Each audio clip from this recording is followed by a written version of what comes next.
How much freedom do members of the LGBTQ community enjoy?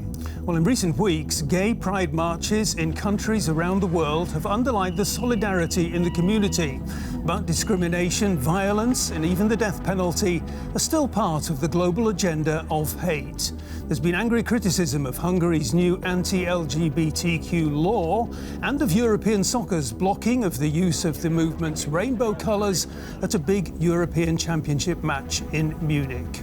So on to the point, we ask, hate against LGBTQ, how to tackle exclusion.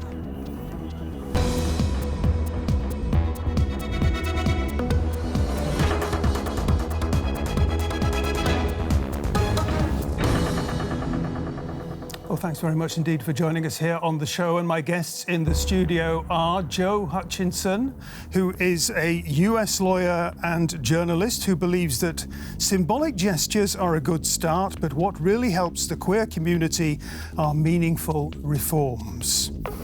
Pascal Thibaut for Radio France Internationale is also with us. He argues that Western Europe is tolerant, but not quite as tolerant as it might think. And a very warm welcome too to Bernd Riegert, DW correspondent in Brussels. He says not only Hungary, many Eastern European countries have problems with sexual minorities. Thank you for being with me today, all three of you. And I'd like to go first of all to Joe and suggest that there is something in the air, that we've reached a certain juncture where there are an awful lot of people who want to talk about gender, inclusion, exclusion, all these aspects of life. Yeah? Suddenly it's at the top of the agenda. Why? Well, I think my personal belief is that there's so many other priorities that governments should be focused on, but this is a convenient little way to distract people. So Hungary, this is the second law. I think last year they made it impossible for trans people to change their genders from the one they were assigned at birth. This is absolutely a campaign. They're following what Russia has done before them. Sexual minorities are a great, scapegoat for a lot of social ills. And then even in, I'd say in Germany or in the United States, we always see these kind of, stoking the culture wars. It's always a great thing to pit groups of society against each other to distract us, frankly, from the pressing needs of, economic crisis and climate change. What do you say to that, Pascal, stoking the culture wars? Well, I think I agree. I think it's nothing new that for governments it's a very easy politic to use or to misuse, to be right, some minorities, foreigners, Roma people, sexual minorities, etc., maybe to develop a debate, to focus on a topic which maybe is not the number one priority in their country, but so at the same time, it avoids maybe to talk about other topics which maybe are less comfortable. All the discussions surrounding developments in Hungary, for example, that has been a very real political debate. Of course, yeah, and I mean the politic which Mr. Orban has implemented in the last years now is also concerned sexual minority and the LGBTIQ minority. But in the past, we also had several attacks, legal attacks, so to say, against civil rights. So it's also a new development in something which has been developed in the last years, and it's also we will hear it maybe. It's also interesting that the European Union was this time much more faster to react than in the past, in which what Hungary did. OK, we will go to Bernd Riegert in Brussels in just a moment. Tensions, there can be no doubt about it, are running high between the Hungarian government of Viktor Orban, the Prime Minister, and the European Union leaders over the controversial new law in Hungary, widely described as an anti-LGBTQ law. Here are some impressions of what has been going on. It was an unusual display of solidarity before the international match against Hungary. Many German fans waved the rainbow flag, representing their support for the LGBTQ community. Entire stadiums were also supposed to shine colorfully in solidarity at the European Championship, but it was prohibited by the UEFA. By contrast, Hungary's fans were almost aggressive in their support for their team, which was eliminated from the European Championship. The next day at the EU summit in Brussels, Viktor Orban was threatened with another expulsion, this time from the EU. For me, there's nothing for Hungary in the European Union. But unfortunately, in the system we currently have, I can't do anything on my own about it. I can only force them out with the support of the other member states. The cause for the outrage? The Hungarian parliament plans on banning materials in school meant to educate students on homosexuality. Nearly all EU members, barring Poland and Slovenia, consider the law to be a clear violation of the EU's values such as freedom from discrimination. Consequently, it got a little bit lonely around Viktor Orban at the EU summit. And yet, he still sees himself as being unjustly targeted. So I am defending the rights of the homosexual guys, but this law is not about that. It's about the right of the kid and the parents. How homophobic is Hungary's new law really? Bernd Riegert, how homophobic is the law, and do you feel any more comfortable that Viktor Orban is now seeing himself as a champion of homosexuals? Well, this new law is just the tip of the iceberg. In Hungary, there's a tendency to discriminate more and more against gays, lesbians, transgender people. This law shall prevent that young people get any information about the sexual minorities. It's meant to save the family values, and this is a long process. And Mr. Orban, maybe himself, he's not against gays and lesbians, but he sees that with this kind of policies, he caters to his audience. He's in an election campaign coming up, and he sees that the society in Hungary actually responds to this. Maybe he has the feeling that the society wants that, and this is a problem in Hungary and in many other mostly Eastern European countries, for example, in Poland, in Bulgaria and Romania. So there's still prejudices against the LGBTQI community, and he's using that. But he got very harsh criticism. For the first time, the EU Commission President said this is a disgrace, and he was threatened by the Dutch Prime Minister, as we heard, and also the Luxembourgish Prime Minister, Xavier Bettel, who is gay himself, was very personal and said that Orban understood nothing about the gay and lesbian community. But it didn't impress him, I guess. The law is still in place in Hungary, and now the Commission has to sue Hungary in Luxembourg at the European Court. So this is still a long way to go, and it's all a political mess here in Brussels. It's interesting that you mentioned there Xavier Bettel, the Prime Minister of Luxembourg. His comments were very much his own. They were not just policy statements, they were emotions. Can you tell us about... He was very personal. He told the 26 other heads of state and governments in Brussels about his own coming out, about the fights with his mother. She didn't understand that he's gay and stuff like that. And he said if Hungary and if Orban is pursuing this kind of policy, he personally feels touched and threatened, and there was a very loud discussion. And only the Polish and the Slovenian Prime Minister were on the side of Hungary, and all others said Bettel is right, of course, that you cannot do this in Europe in the 21st century. That has to stop, and the path should be in the other direction, not going back, rolling back the rights of gays and lesbians, but the other way around. Pascal, what do you make of these comments from the Dutch Prime Minister Mark Rutte saying that there is no place for Hungary in the EU? We will see if it's only a sentence or if we will have some consequences. We all know that it's almost impossible to get rid of a country and to exclude this country from the European Union. It's very difficult also to agree on sanctions against a country. So I prefer to wait if there will be consequences, but it's sure that these values and some other ones are the ground principles of, or should be the ground principles of our modern European civilization. And of course it's for people like Orban, but other ones in Poland and elsewhere. It's of course a wonderful topic to because it's linked to identity, and so you can, with such a topic, increase the fear of a lot of people in the population, of a lot of heterosexual people, especially if they are more conservative, who have the impression their own identity will be questioned. We had the same debate with huge demonstration 9 years ago in France when the heterosexual marriage was open. A lot of people, a lot of friends in Germany told me, how is it possible in France at the beginning of the 21st century? Because these people think a new law for a minority will take them some rights they always have. But it's not about that. It's about giving some rights to people who didn't have them. That's the difference. Joe?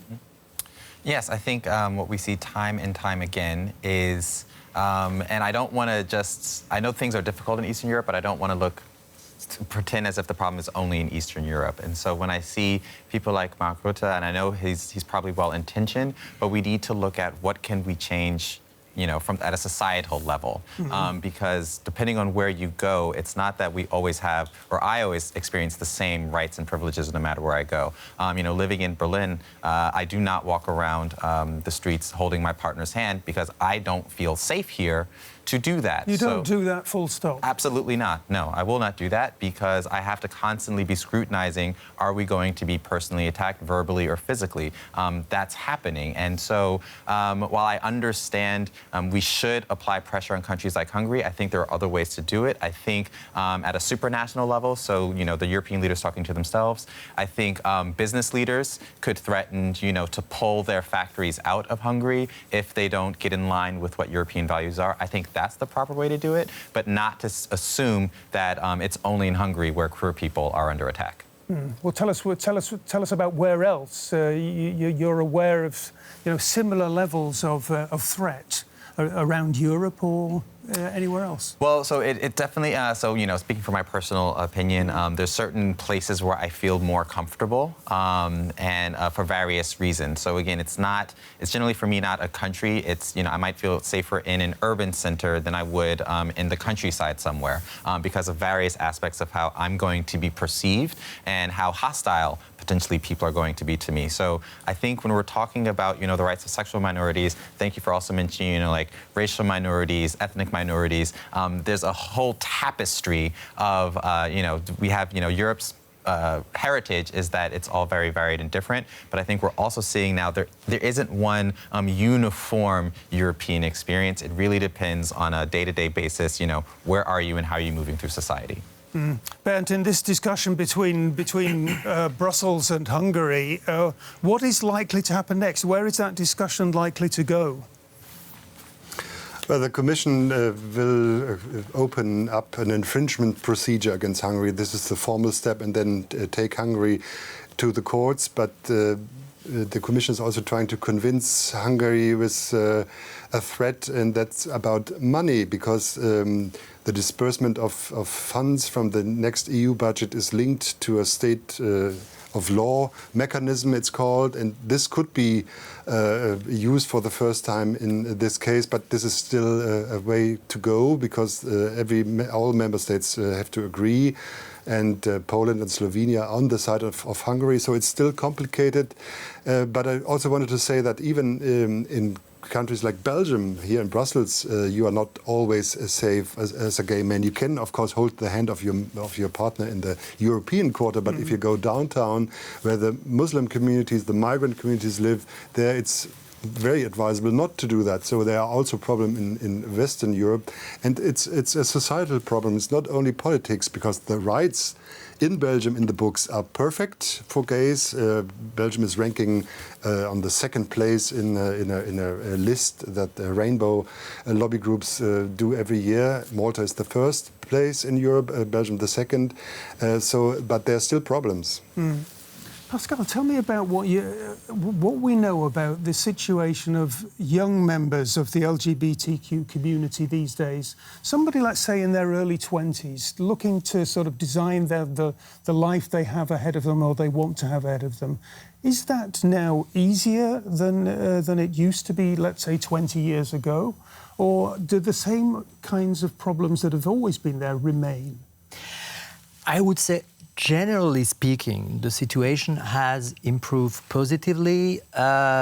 We have more legal rights, there are more organizations which are active, you have more places which can offer a certain protection or give you advices, especially in bigger cities. But on the other hand, it depends where you live. It will be, of course, much more difficult if you live in a little Czech village or a little Hungarian village where you have a very conservative population. It depends also what's your background. Of course, if your parents came from Turkey or Syrian, are very religious Muslim, it will be probably much more difficult to have your coming out, or especially to be accepted through your parents. And we don't want to talk about somebody coming from that minority wanted to change and to become a trans man or a trans woman. So you have very, very different situations, very different constellations. As we already, as it was already said, we live here in Berlin. Although there are still problems, you have homophobic attacks every week, but we live here in a certain bubble, and this bubble, with its limits, of course, doesn't exist in a lot of places, and also for certain young people who had different background, different religious background, or different parents. So I think it can still be difficult. The average suicide rate amongst teenagers is higher among LGBTQIQ people than in the average population, for example. So you still have problems, you still have dramatic situations. But on the other hand, in big cities like in Berlin or elsewhere, in Paris, in Amsterdam, I think for these young people, for example, the necessity to go out in queer places, to go to a dance club, which is definitely gay or lesbian or whatever, that's not a necessity nowadays, because you can be yourself wherever you are, in certain big cities, in certain areas. Joe, a word on that before we move on to the broader perspective. Yes, I think what we have to understand is the queer community is not uniform. So while it may be easier for some people, we have to recognize it's still about survival. It's still about, visibly queer people are going to be subject to violence no matter where they go. And I want to push back on this, not just in migrant neighborhoods. When I'm talking about I don't feel comfortable in Berlin, I also mean in Berlin Mitte. So we have to understand that if you are visibly queer, if you are breaking the norms, it's just going to depend, and it's going to shift throughout the day how comfortable you're going to be feeling. I would agree that younger people are generally growing up with more role models, with more visibility, with more awareness. So I think, it's not as difficult to at least find the information once they may suspect that they are different from their peers. And I see various groups of young people where sexuality, gender, it's kind of more amorphous. But again, that depends on the bubble you're looking at and if they can find the community. Okay. Well, homosexuals in many countries around the world live in the fear of violence, arrest, and even the death penalty.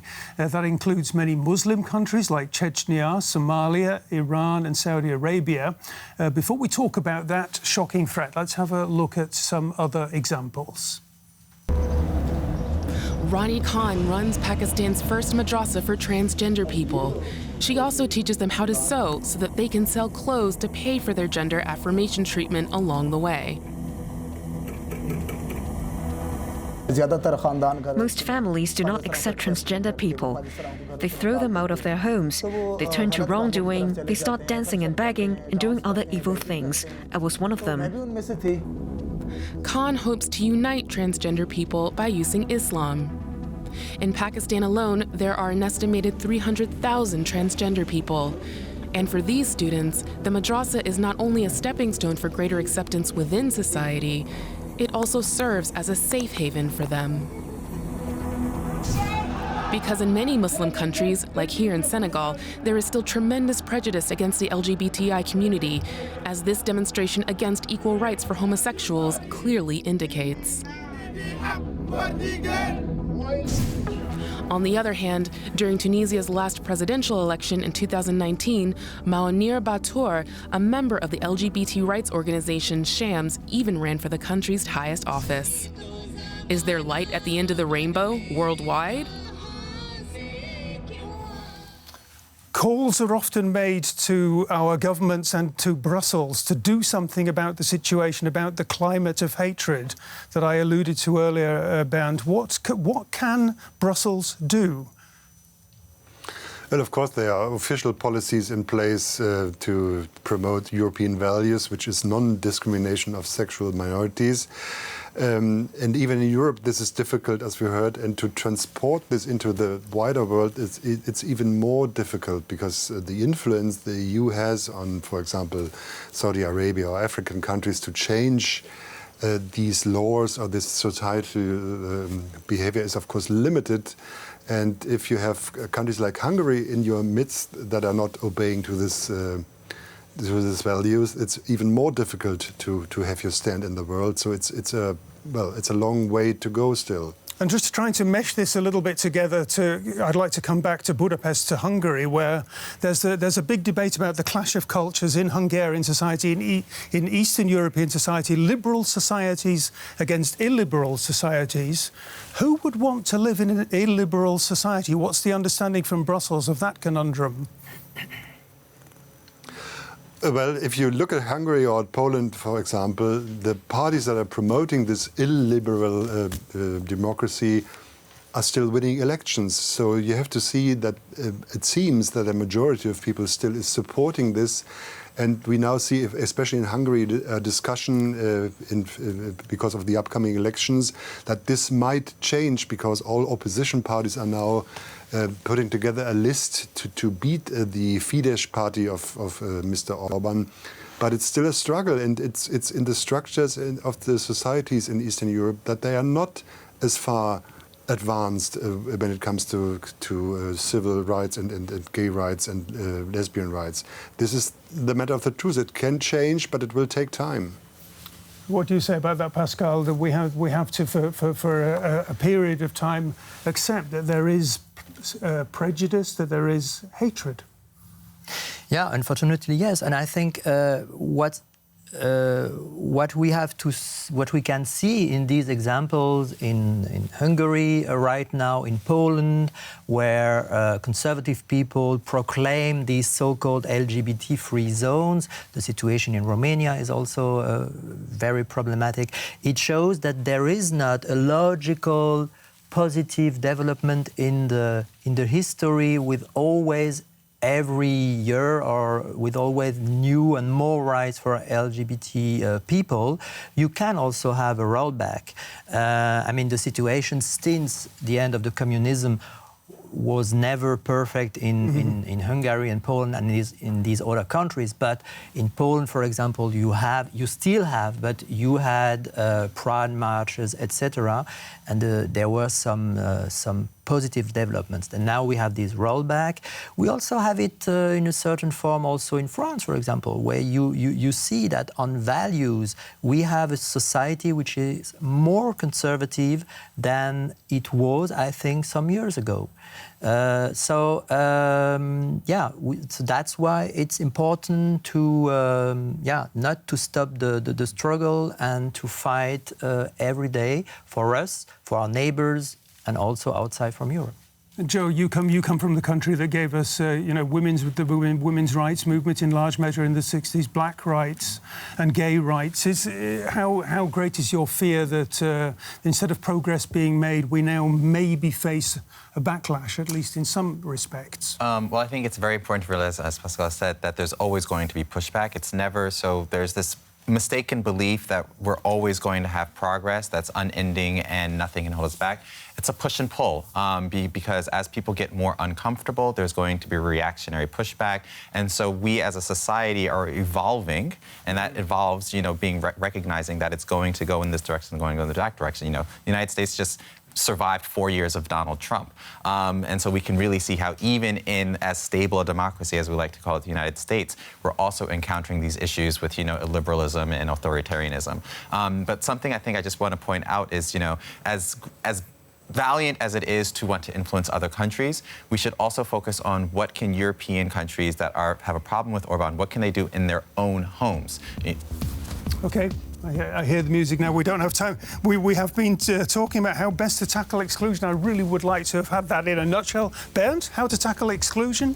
What do we do? Well, you have to try harder in the future. Good. We'll take that as good advice coming from Brussels. We've been talking about the LGBTQ community and how to tackle exclusion. Thanks very much for joining us. See you next time round. Tschüss.